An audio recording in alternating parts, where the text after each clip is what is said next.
Donald Trump पूरे दुनिया के जो सरपंच बने फिर रहे हैं वो हमारे भारत देश के प्रति द्वेष की भावना रख रहे हैं, क्योंकि हम उनके सामने झुकने को तैयार नहीं है।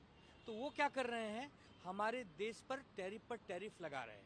पहले 25% की घोषणा की 1 तारीख से, और आज 6 तारीख है उन्होंने 25% अतिरिक्त लगा दिया, ये कह के कि हम रसिया से ईंधन और तेल खरीदते हैं।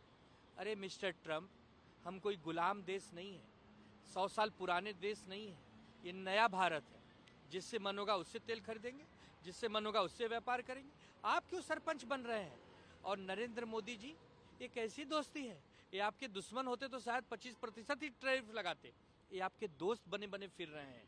तो उसी पर किसी ने गाना भी गाया है कि दोस्त दोस्त ना रहा, प्यार प्यार ना रहा, ट्रंप हमें तेरा एतबार ना रहा। ये भारत की जनता गाना गा रही है मोदी जी आपके मित्र के लिए।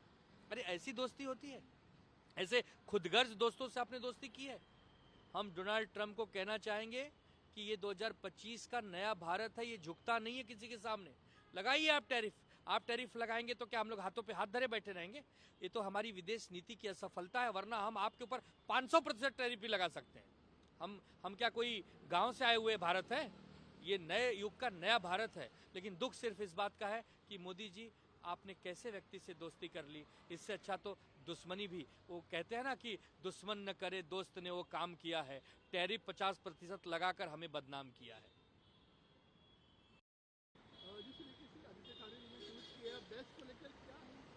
आप सब जानते हैं कि ऑलरेडी मुंबई की जो बीएसटी है, जिसे हम बेस्ट कहते हैं, वो ऑलरेडी घाटे में है।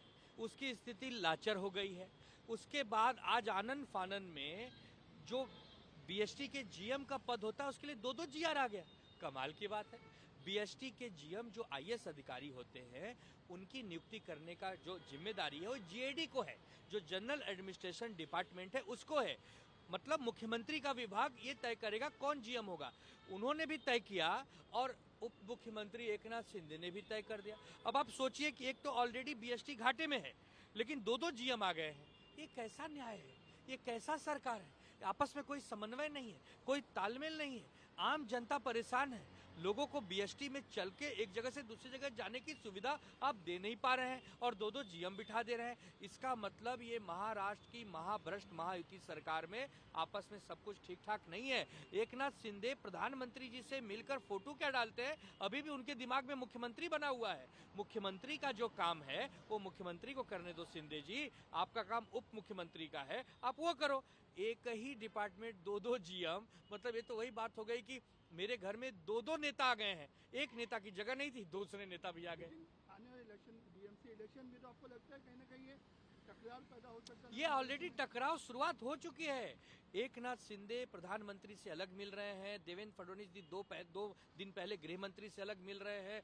सब कुछ ठीक ठाक नहीं है। इसमें ये 3 तिगाड़ा काम बिगाड़ा वाला जो डायलॉग है ना, वो इस सरकार के लिए फिट बैठता है कि बताइए, जीएडी के पास पावर है आईएएस अधिकारी नियुक्ति करने का और एकनाथ शिंदे अपने डिपार्टमेंट का न होते हुए भी जीआर निकाल रहे हैं। तो ये क्या चल रहा है पता नहीं। ये नूरा कुश्ती कहाँ जाकर रुकेगी पता नहीं। लेकिन मुंबई की जनता त्राही त्राही कर रही है। वो कह रही है मेरे बीएसटी को बचा लो। ये कह रहे हैं कि हमारी, आपकी बीएसटी तो छोड़िए, हमारी जो बीएसटी है, मतलब इनकी जो एक प्रकार से नाकामयाबी है, उसको छुपा रहे हैं।